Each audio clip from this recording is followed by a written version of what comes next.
And all this stemmed from me recognizing this week. So someone had commented on, or had shared my community, which I was delighted by. They put a post up and they'd shared what they thought the 3 Ps were.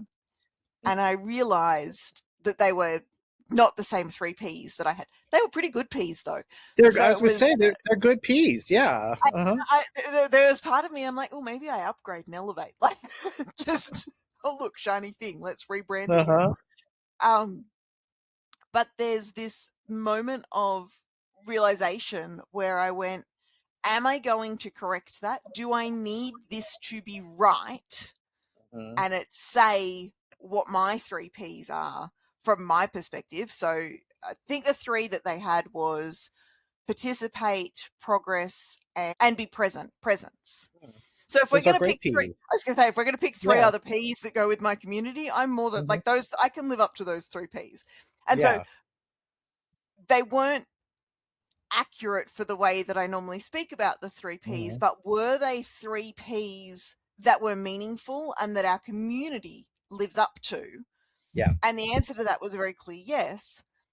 Was me correcting that going to build and generate connection, or was it going to create conflict? The 3 Ps of self-discovery, personal growth for you and me, presence, progress, day by day, creating a better tomorrow, starting today. Howdy, I am delighted to be joined by Ian, the Arena System, my dear friend who brings lots of perspectives to conversations from lots of difference. Yeah. I was trying to find the right word. Different alters, different headmates. Headmates was the word I was looking for. That's the word we like the word headmates. That's the term we've been using more and more to describe ourselves internally. And so one way to speed up getting multiple perspectives is to find someone with multiple headmates. You have headmates too. As you say, I can do that all by myself when I'm willing and open to listen to my own headmates, who I tend to call characters. There's still a little bit of a difference. And our opening theme today is these 3 needs that can get in our way from living the life that we want. And that is the need to control, the need to be right, and the need to know. And what... Those all sound pretty great to me. Yeah, they do sound great, and they keep us safe, and they protect us, and they get in the way of us developing deep and meaningful relationships and building what we want in life. Yeah, and they are really great for survival. They are. But maybe not as great for living and experiencing. They are. There's something that came to mind just before we jumped on the call while I was pondering, and it's because we're playing with this in human design this week, but the layers of the tribal, the individual, and then the collective. And I really see them as expansion layers. They overlap quite nicely with a model called Trust Me, which I learnt from Sharon Pearson, and it's a perspective on spiral dynamics. And it talks about 7 layers of values. And they're not necessarily sequential in the original model. It's just where you're at. In Sharon's version, she sort of went, no, they are sequential, like we move through them. And so at that first level, we're looking for, we're trying to build the trust, the tribe, the connection. And of course, Trust Me is an acronym, which is why I like it better than Spiral Dynamics, because I get an acronym. The second layer is relatability. So who is like me? Who am I safe with? Who can I connect with? And it can be a little bit of magical thinking coming in. It can be a number of things, but it's that who am I connected with? And that's very much the tribal orientation. Okay. And then the U is for uniqueness, where we discover ourselves. We find our personal power. We step into our authenticity. We start to go, you know what? I don't need these people to survive. I can step out on my own. And we can become rebellious on one side, but really quite self-empowered on the other side. Oh, okay. Yeah. Then the S is for sustainability. So the going out and doing it all on our own becomes quite exhausting. And if we're being unique every time we do something, it becomes unsustainable. It becomes impractical. And so we need to start developing systems. If I think about the podcast, so showing up with a unique topic every time is great. That works really well. We don't necessarily have a structure in how we're consciously navigating these conversations. I have 27 structures on like how to facilitate a conversation and how to lead a conversation. And I know you've got webinar practice as well. And so both of us have unconscious patterns that we're bringing to like make sure the conversation is engaging, make sure we're following different elements of learning and those kinds of things, but neither of us are mapping it out and doing it consciously. But there is that sustainability too. We can show up and have a conversation every week based off a sentence that I pull out, because both of us know how to flesh out those sentences and we have that structure. Also, in relation to the podcast, what's not sustainable for me right now is that every time I sit down to edit, I do it from scratch and I don't have a system in place. And building that system becomes sustainable. And that starts, it's still very much the individual. It's like, what are the systems that we're using? How are we following the rules? And then we get to tenacity. And tenacity is where we start connecting with and leveraging people around us again. And we start to build relationships. We start to ensure that we're not doing everything on our own. We come back into the collective. How are we supporting others? How are others supporting us? And we start to build reciprocal relationships. And then meaning and evolution are the same.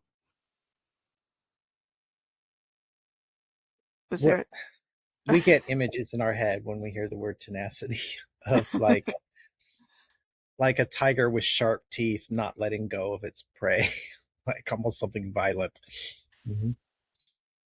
Yeah, not quite.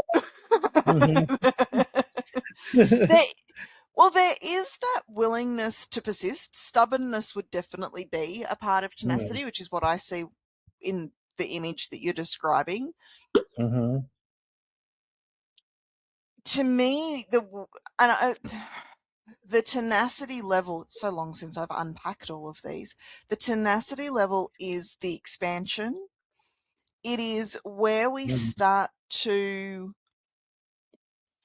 because the systems can become quite constraining, we need to start to break free of them again. So if we end up with very rigid checklists of everything is systemized, everything is a color-coded calendar appointment, and there's no room to breathe and there's no room to move, we start to sacrifice our autonomy to follow the system.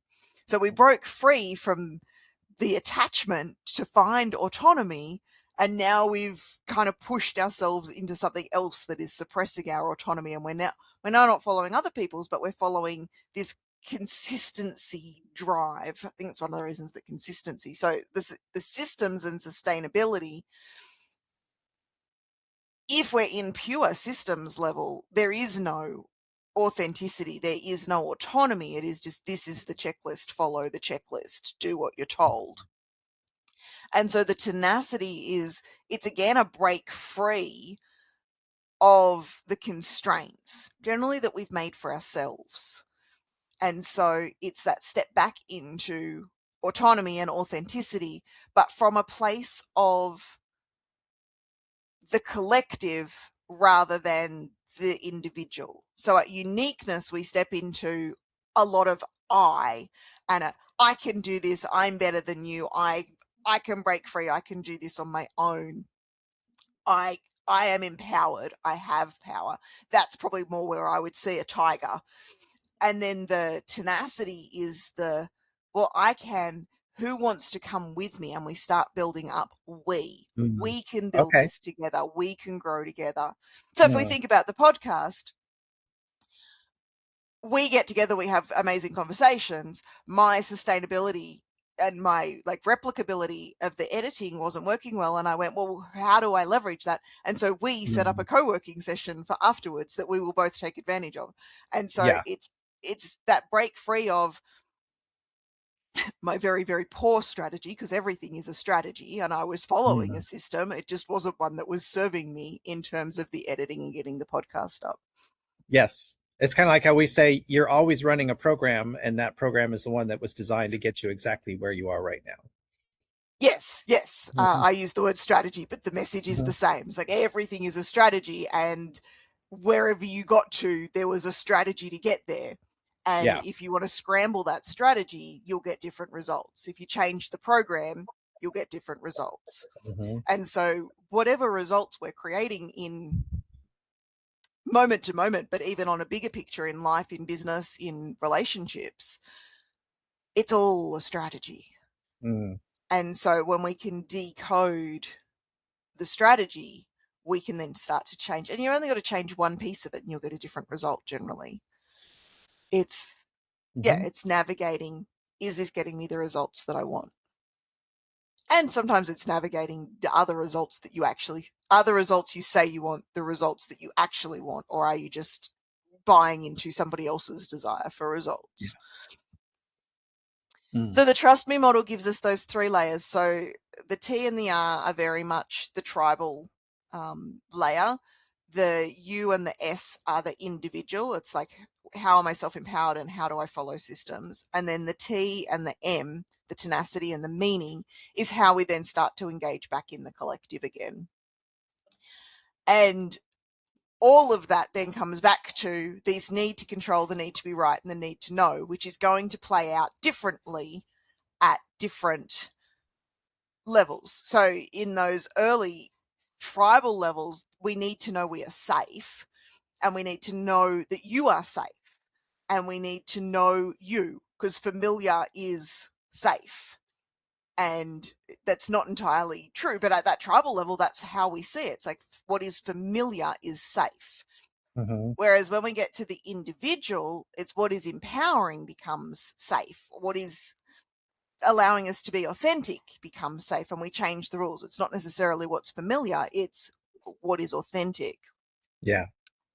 And then in the collective, have I been in the collective enough? Let's tap into, in the collective, how does the need to know look in the collective? The need to know. Well, I think by the time we get to the collective, we've started to let go of that need to know, and we're starting to step into its counterpart, the ability to trust. Aspirationally, sure. Well, and that's why I sat and I said, have I been in the collective enough to actually have an answer to this? Yeah. So could we summarize those again real quick? We got dissociated. We switched back and forth for a second there. So the need to know in the individual, the tribal, and the collective. So yeah. So in the tribal, the need to know is this familiar? And so that like we're looking for what is familiar, because what is familiar is safe. Okay. Yes. And that's not entirely accurate, but it's how our nervous system operates. Our nervous system in that tribal level is very much, this is familiar, therefore it's safe. Because if it's familiar and it didn't kill me yet, then I can survive it. Yes. And even that, if we talk about knowledge in terms of like outside verifiable things, the things you know in the tribal context might be utterly false, but they are true within your tribe, and they are keeping you safe within your tribe. Yes. Yes. And again, they're familiar. It's this belief that the earth is flat. It's a belief, and it keeps us safe, and it keeps us, if we challenge that, then we risk being ostracized from the tribe, which becomes unsafe. Right. That ironically is what we start to do as we step into the individual. We start to go, you know what? I see my teenagers doing it. And I think my teenagers are very disappointed. Like, it's really hard to trigger me at the moment, and it's really hard to come with a value or a proposition of an alternate belief that has me go, you are wrong. And so the teenagers are trying to find their own values. They're trying to find their own way. And generally what they're seeing with their peers are doing the same thing. They're starting to step out into their own individual. They're finding their own values. They're finding their own uniqueness. And the parents are trying to squash it because the parents don't want the unfamiliar. And then and it's just like, and my teenagers come and say something outlandish. One of them in particular comes and deliberately says things like would come and argue with me that the earth is flat, like knowing that that's not something I hold to be true. But my response is generally, tell me more about that. Let me understand where you're coming from. And instead of, you're wrong. And it changes the dynamic so much. It's very hard for them to rebel, but it's not hard for them to find their uniqueness.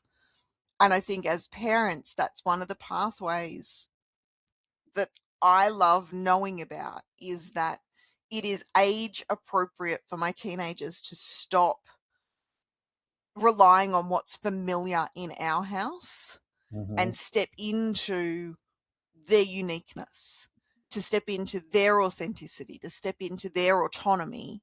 And sometimes that's hard to facilitate as a parent. Sometimes I would like, can you all just be 3 again and do exactly as you were told from a place of, you need me for attachment purposes? Like there's a part of me that loves that control. And there's a part of me that knows that this is their journey, and I've got to be, at this point, I only get to be a witness. Like I've got to be interactive until this point, but there's a point where that shifts. So it's recognizing that, but that uniqueness is where we start to go, you know what, I don't necessarily agree with everything that this small community wants me to. I'm going to find my own way a little bit. That's very scary. And it can be very scary. There's a lot of people that just stay in that, I'm going to stay in my tight-knit community. As we step into the uniqueness, we find power, and then we need to find the sustainability. As we step into the collective, or so being in the tribe is one thing, but it's a tight-knit number. I keep meaning to look up Dunbar's number. I don't know if you've heard of Dunbar's number. It keeps coming up in my mind. I must look it back up again. I think it was like 210. I could be completely wrong on what the number is. Dunbar's 150. number, 150. Okay. Yeah. And so his number was designed for how many relationships we can sustain meaningfully. And 150. I would love to know, because of course all of that research was done well pre-social media. But the theory was that you can't remember more than 150 people. So if you're in a group that is bigger than that, you'll find like little groups within that, because people can't meaningfully connect. Yeah. And I've seen that used in theories of, if we were going to colonize another habitable planet, how many do you need in that first wave? And you need more than 50 to have genetic diversity, but you don't really more than 150, because you want everyone to be connected to each other so that their survival is tied to their personal relationships. So somewhere between 150 and 150 is how many would be in that first little village. Yep. Yeah, or you'd create little separate villages, which is what he said. Like you can create, and you can create connections between them. But the capacity, to me, that speaks very much to the tribal and individual levels. So as an individual, there's a limit on how many people I can build meaningful relationships with and remember and engage with. When we move to the collective, though, there is this other side that's not as logical or as tangible, like physically tangible, that can connect to the entire collective. I have sat in Reiki sessions where we've done world healing and expanded around the entire world and connected energetically with the entire world. And so that to me is absolutely feasible and possible. So it's depending on which angle we're coming from. I see value in Dunbar's number, but it is very much the relational, interactive left brain side of things, whereas the energetic side brings a different quality of how we relate and connect. Yeah. And all this stemmed from me recognizing this week. So someone had commented on, or had shared my community, which I was delighted by. They put a post up and they shared what they thought the 3 Ps were. And I realized that they were not the same 3 Ps that I had. They were pretty good Ps though. I was going to say, they're good Ps. Yeah. There was part of me, I'm like, oh, maybe I upgrade and elevate. Like, just, oh, look, shiny thing. Let's rebrand again. But there's this moment of realization where I went, am I going to correct that? Do I need this to be right? And it say what my 3 Ps are from my perspective. So I think the 3 that they had was participate, progress, and make progress and be presence. So if we're going to pick 3, I was going to say, if we're going to pick 3 other Ps that go with my community, I'm more than like those. I can live up to those 3 Ps. And so they weren't accurate for the way that I normally speak about the 3 Ps, but were they 3 Ps that were meaningful and that our community lives up to? Yeah. And the answer to that was a very clear yes. Was me correcting that going to build and generate connection, or was it going to create conflict? And it had to create conflict. There was no way I could correct it without sounding like a dick. At least not in that moment. There's possibly ways I could do it moving forward. I mean, we could think of ways to be like, wow, that's a really beautiful 3 Ps and we live up to those values. And, these are the 3 Ps we use, but we are happy for you to have your own 3 Ps and to bring those to us. I'm sure there's a way to phrase it. I'm sure there is too. There was not available to me in the moment. Like it was, and then in the moment you were just like, no, the earth is round. What's wrong with you? Absolutely. And I caught myself and went, did it matter? So this person has promoted my community and is sharing 3 Ps that are aligned. Like if it had been 3 Ps that were so far removed from what I offer, then maybe, and there's plenty of them. I see you, Amber. The littles have some ideas. So does Amber. Thank you, Amber. I think the littles are probably more appropriate to bring to this conversation. Amber and the littles are basically saying the same thing with different words. Yeah. Emily Baker, that I follow, she's where the We Are Professionals comes from. She has OPP that she talks about a lot, and we ended up with, in one of the trials, we ended up with other people's pens and other people's papers and other people's pockets and all kinds of OPP that wasn't the original OPP, which very politely she calls other people's parts, and that narrows it down a little bit. Yeah. If they'd been misaligned, I would have had to have corrected it because it would have drawn the wrong people. Right. It wasn't misaligned, and I didn't have the capacity in that moment to find a way to deliver that message softly. And so I just ended up saying thank you, which reminded me of this need to be right.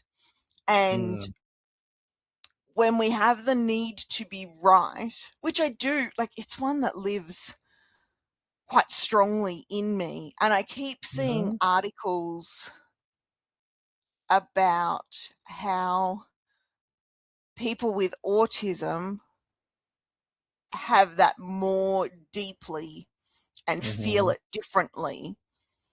And part of me relates to that.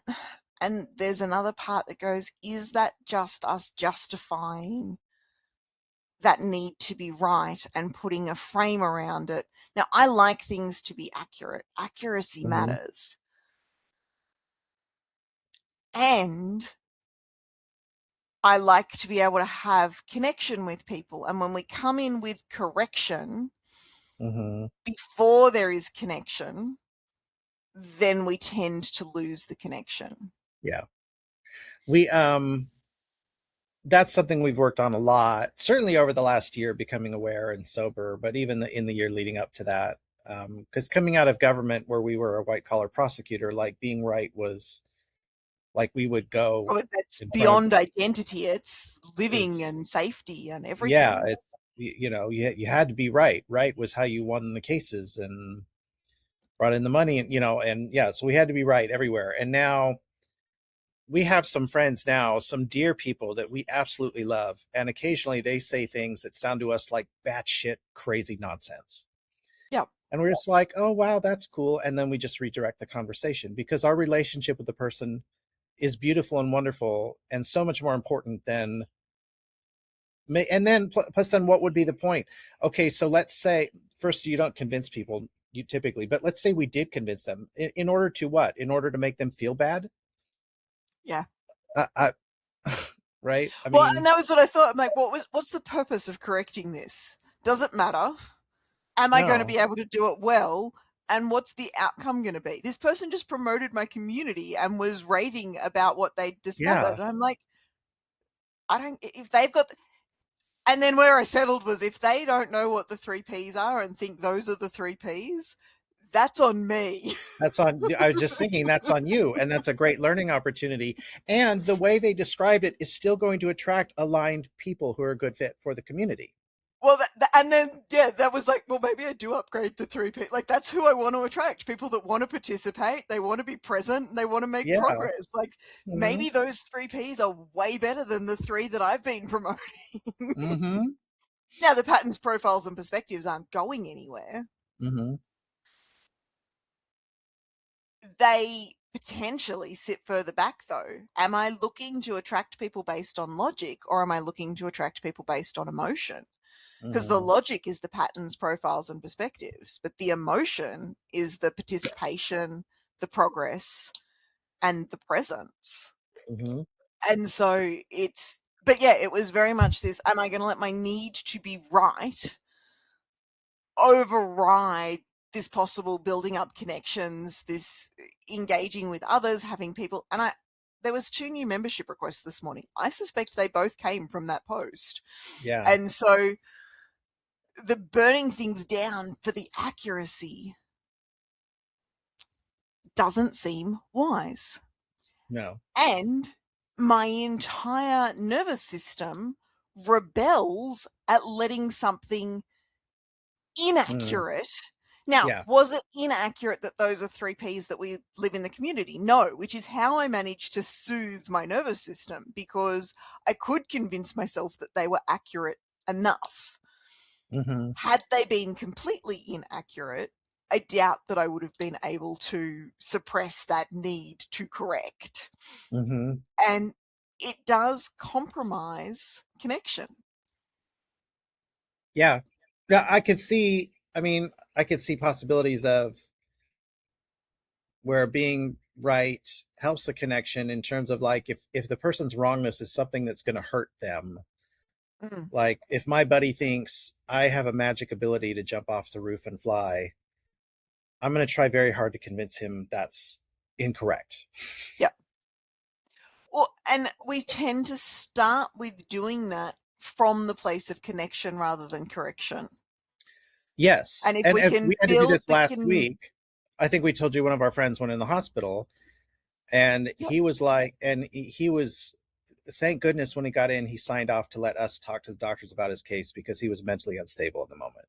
And he was like, they're crazy. The doctors are lying to me. I'm getting out of here. And we had to sit there, and we didn't say, you're wrong, you're stupid. We very calmly explained that, look, you love us. You can trust us, right?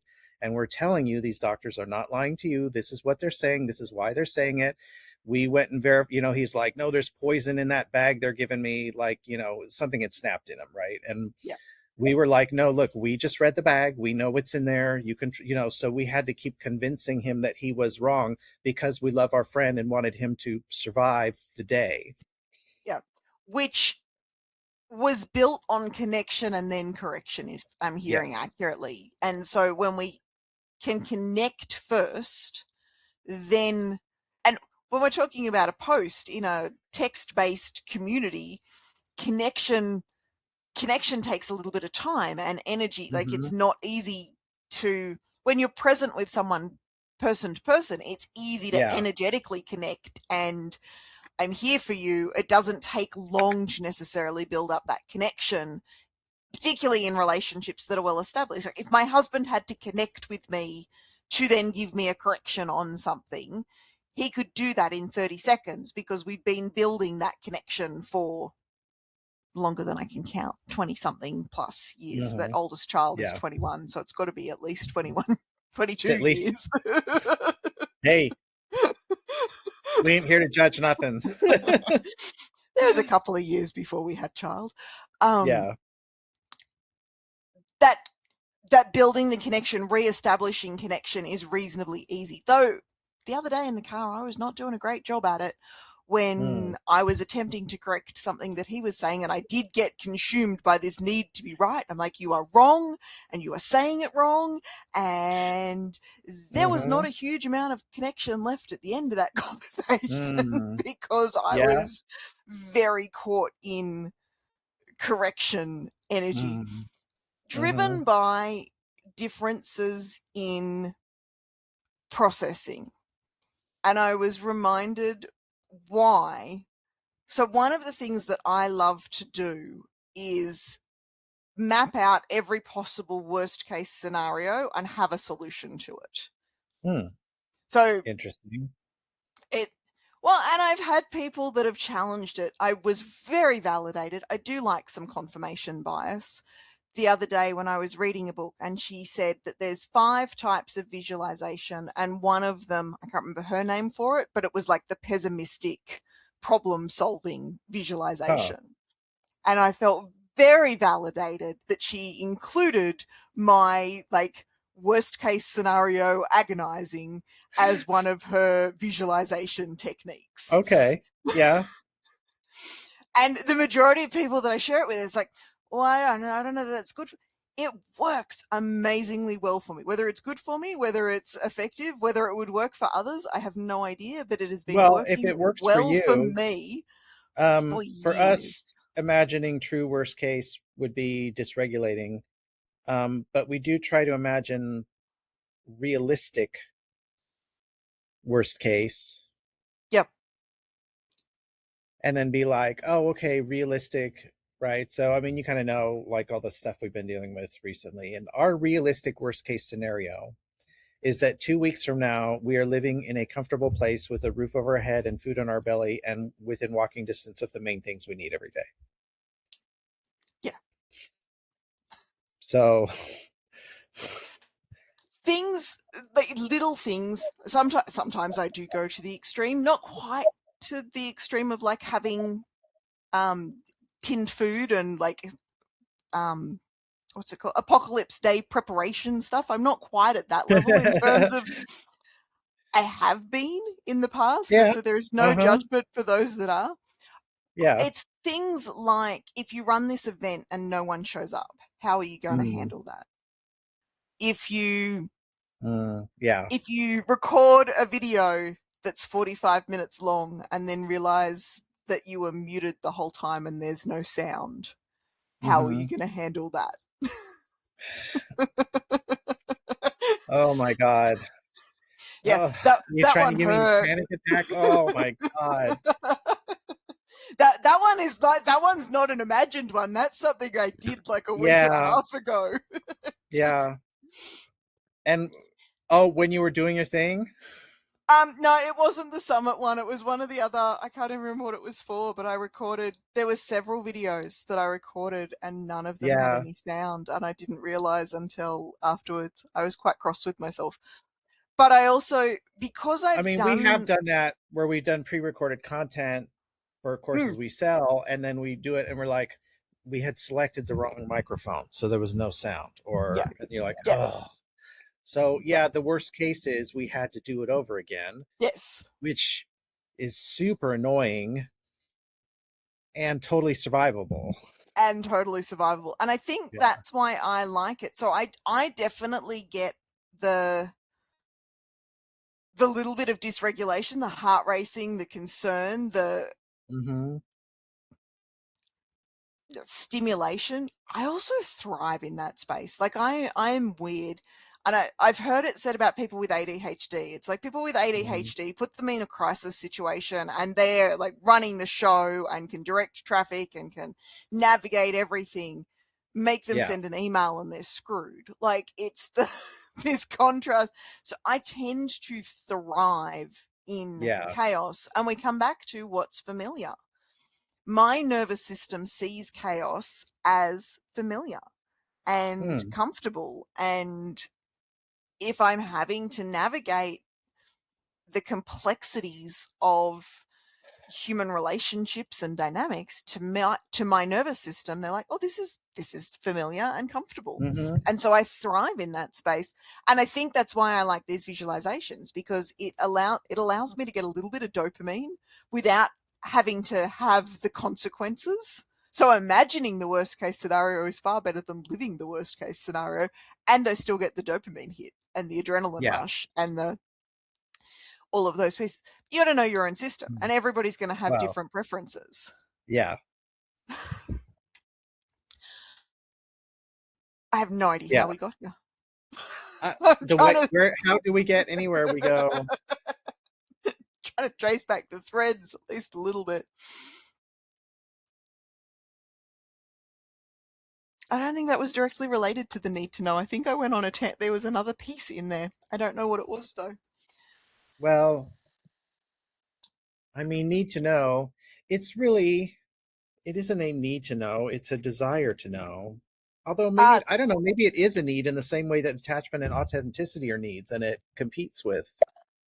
It's interesting because what I meant to say out loud just then was the need to be right. And I said the need to know. Oh, how funny.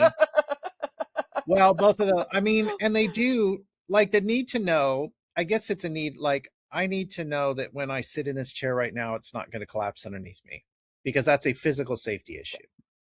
Yeah. I need to know that when I open my fridge, the food I was expecting to be there is there. Otherwise, I have to go grocery shopping. The counterpart to the need to know was the ability to trust.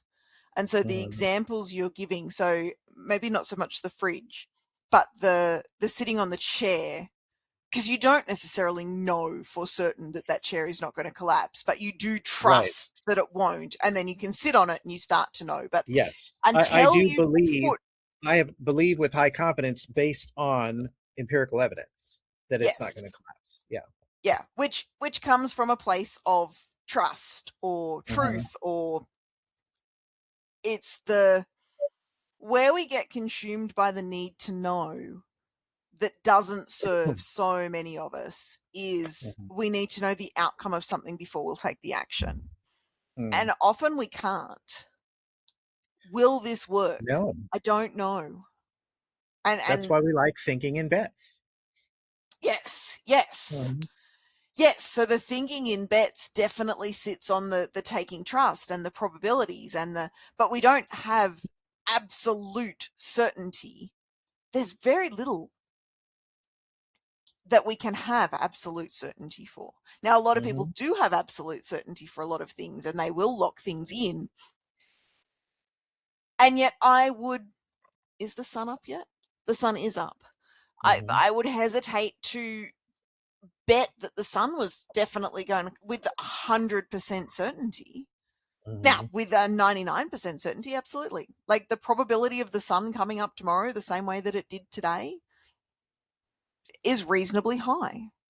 Yeah, that 99%. So I would bet $99 against $1, right? So if I win, I only win $1. But that's how confident I am. Yeah. It's so the confidence is there. Do I know with absolute certainty that the sun will come up tomorrow? I do not. Do I know that it will come up today? I do, because it already has. Mm-hmm. And so until we get to the it already has, and even then, there's like a 0.0001% am I in a hallucination and does the sun actually exist? And that's the whole thing is we are 100% certain that we exist. Everything else, like we could be in a padded cell talking to a wall, because there are real people in padded cells talking to walls right now, and they don't know that's what's happening. Yes. And so there's so much that we don't know. And yet so many of us, and I include myself in it, we will hold ourselves back because we want to know the outcome of this. Publishing this book. I suspect this book is going to get published shortly. Like, I can feel the shift in my energy around it. I wrote it 3 or 4 years ago. Mm-hmm. Do I know for certain that I'll follow through on that? I do not. Do I want to make that commitment? I do not. And so that's okay.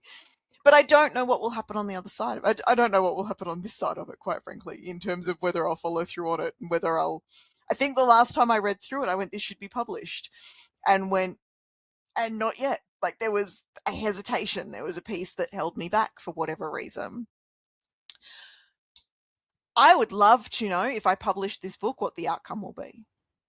Like, if I publish this book, 1 million people will buy it and I'll make a difference in the world and blah, blah, blah. Now, the reality is it will probably be more like my other books where 6 people have bought them, which I am delighted by, and every single one of those 6 people is amazing in my eyes, and I appreciate it. And at the same time, I don't really want to publish another book that 6 people buy. Those 6 people probably got amazing value from it, and but that need to know the outcome before we'll take the action holds so many of us back. When we can step into trust or faith, and I do mean faith-based trust, not necessarily in a higher power, though. If that's your thing, that works as well. Just in that we can handle it. And one of the things that helps us recognize that we can handle it is looking backwards and tapping into what have we already handled. Yeah. So I'm running a workshop. If I sell no tickets, and that's now not a possibility because somebody bought a ticket the other day, so that was delightful, very delightful for me. But if I sell no tickets and no one shows up, can I handle it? And the reality is yes, because I've done more workshops than I can count where I've either had people say they're going to show up and not show up, or I've not had anybody opt in to show up. Can I handle it? Yes. Do I want to handle it again? Not particularly. And yet, can I handle it? Absolutely. If I publish the book and no one buys it, can I handle that? Absolutely. I have. Like, I've got that evidence. And I think this is where my pessimistic visioning, I tend to always come back to, can I handle it? And very rarely am I imagining something that I haven't already got a reference point of overcoming it. And that comes through having taken so much action in various things. So in public speaking, I've been on stage and lost the audience. I've been on stage and forgotten my lines. I've been, like, all of those things I've lived through and I've had them come true. And I've survived. And for anyone that hasn't yet had those experiences, all you've got to do is look around you and you will find a whole bunch of people that have had those experiences and have survived and come out the other side. If you want to know if it's survivable to stand on stage and forget your lines, absolutely it is. Anybody who has ever spoken on stage successfully has had that moment of being on stage forgetting their lines. Yeah. Tori was sharing, so my daughter has been doing musical. She's like, I forgot one of my lines. I'm like, you and everybody else, kid. Like, it just, it's not, can you remember all of your lines? That sets us up for a false desire. It's, can you survive and can you handle it? And one of her favorite shows was one of the other characters, actors, I don't know what they're called in a musical, but one of the other people that was meant to be on stage forgot, and so had gone to get changed for the next scene. And because it's a small company, most of them were playing multiple characters. So once you get changed for the next scene, you're in a different character completely. You can't come back. And so there was a moment where this character that's meant to be on stage is missing completely. And she got to ad-lib and improv. And that's her favorite bit of the entire 7 production, that and being hit over the head with the bottle. So they had sugar bottles, which I think is really cool. So they look like glass, but particularly off stage, they look, but even up close, because Tori got to bring one of the spare ones home. And so, yeah, she quite loved being hit with the with the bottle. That was fun. And then she gets to fall down and play dead, and she just was in her element. But where she had the most fun was in the moment where somebody significantly forgot. Not only did they forget their line, they just forgot to actually enter back on stage. Those moments are where we learn and grow. Those moments are where we tap into our self-empowerment. We break free of that system. We break free of the structure, and we discover how much we are capable of. And those moments only occur when we put ourselves out there and show up to participate in any way that it undertakes and plays out. Yeah. And so, yeah, we'd love to remember all our lines. We'd love to remember everything that we need. We'd love for everything to go smoothly. Everything going smoothly isn't how we learn and grow.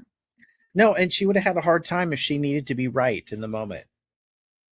Oh, absolutely. Right? Like if, I'm sorry, this person's not here. We have to stop until this is wrong. Yeah. And I think internally she would have had the "this is wrong" and then just embraced and what are we going to do instead? How are we going to how do we keep this going for the audience? Which is where we step back out into the collective. So if she'd been in the tribe and everyone in the tribe had to be safe, she would have been needing to check on where did the other person go? Are they safe? This isn't familiar. This feels like she didn't have any of that go. Or maybe she probably did internally have that going on.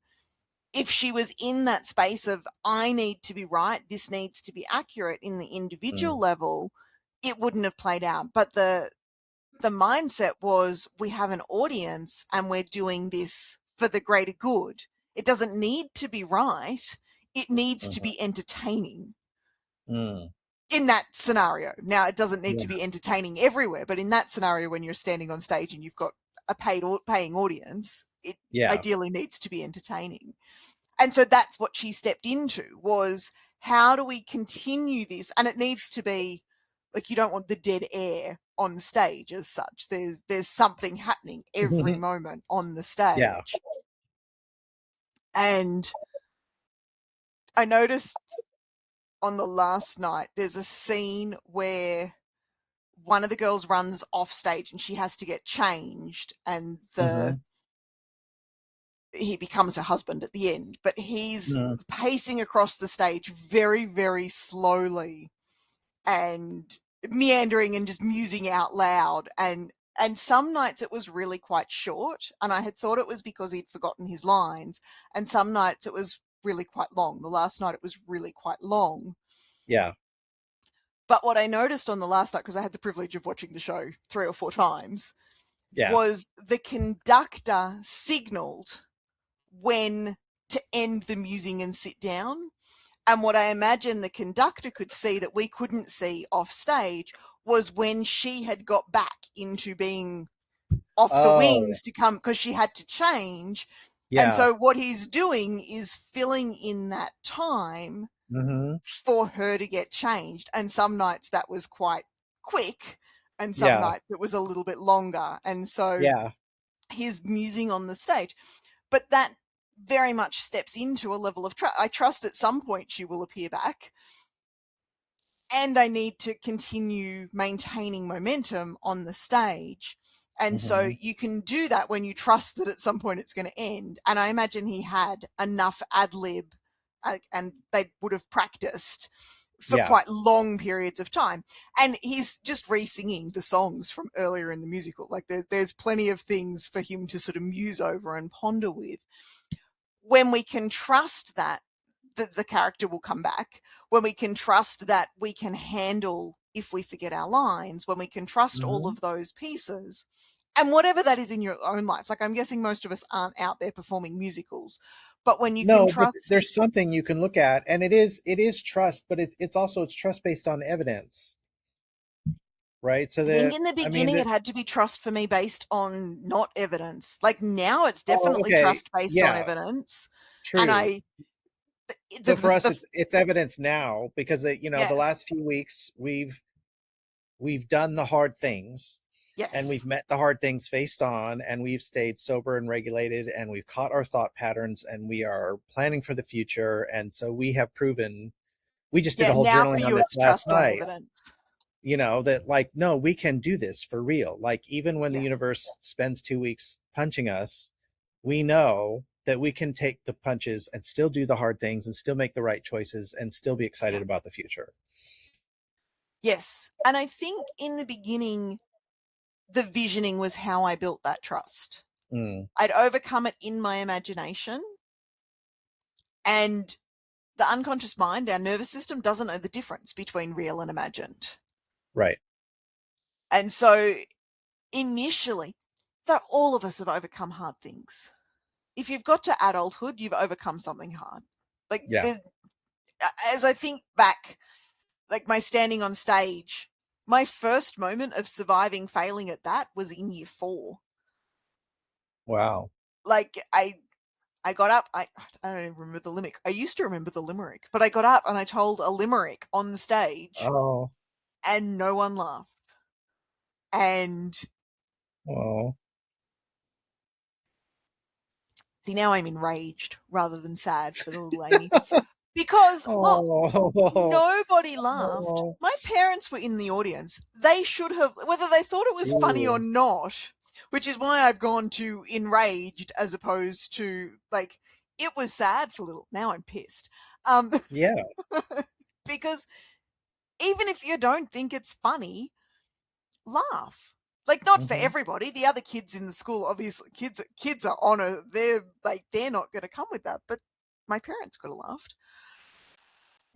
That's a whole other rabbit hole. Yeah. But in terms of overcoming hard things, there's 1,000,001 overcoming hard things if we go back to my childhood and my relationship with my parents. Like, you want to talk about managing and navigating. But right. Yeah. And for everyone. And having said that, like, just as a slight disclaimer, my parents are not as bad as they possibly seem in this moment. They were doing the best they could. They're the worst. It's worth reflecting every now and then. What are the hard things that we have overcome?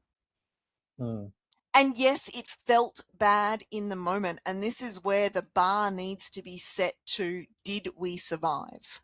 And if you are here on the other side of it, the answer to that is yes. There's no question in that.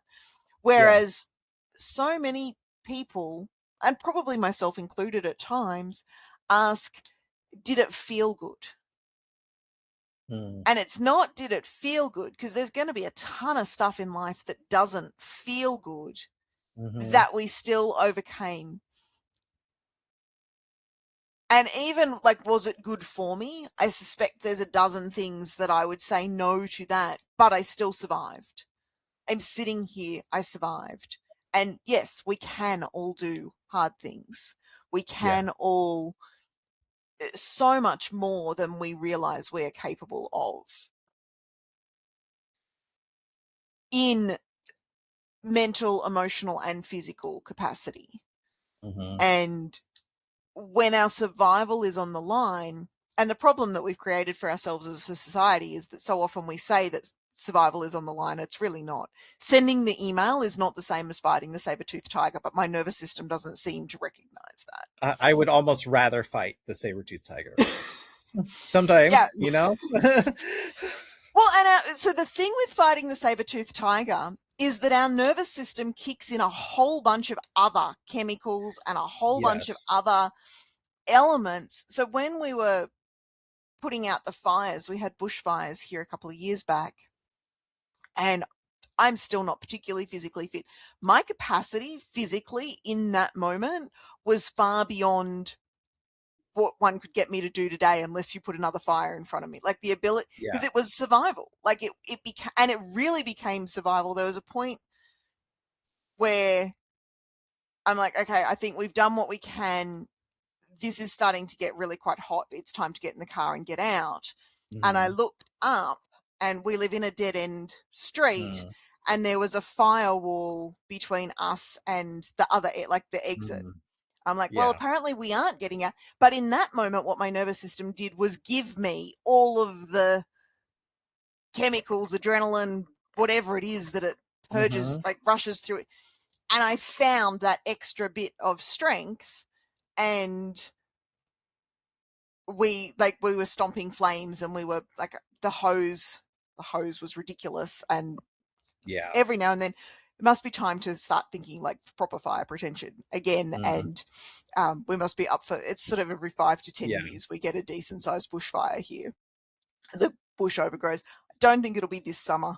It's quite wet this winter. I think we'll probably be good this summer, but maybe the next one. Yeah. But my point in that you mean like clearing around the house, right? So there's no dry stuff around, no branches over, and yeah, and maybe having a water tank so that when the water pressure dies, because when they tap into the fire hydrants in the middle of the road, and they get all of the water pressure, and so the hose was literally a dribble, was what I was sort of throwing at these flames.